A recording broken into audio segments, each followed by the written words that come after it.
এরকম রসুনের টনিক বানিয়ে খেতে জমা কাশি গলা ব্যথা দুদিনে ঠিক হয়ে যায়। এবং পাত্রে কয়েকটা রসুন নিয়ে এর মধ্যে 2 চামচ জোয়ান দিয়ে অল্প একটু গুঁড়ো মিশিয়ে 7-8 মিনিট ধরে গরম করে নিতে হবে।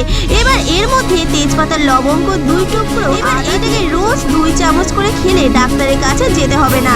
আর পুরনো শুষ্ক কাশি ও গলা ব্যথা 1 সপ্তাহের মধ্যে ঠিক হয়ে যাবে। আর এরকম হেলথের টিপস পেতে ভিডিওটি লাইক করে চ্যানেলটি সাবস্ক্রাইব করে বন্ধুর কাছে এই ভিডিওটি শেয়ার করে দিন।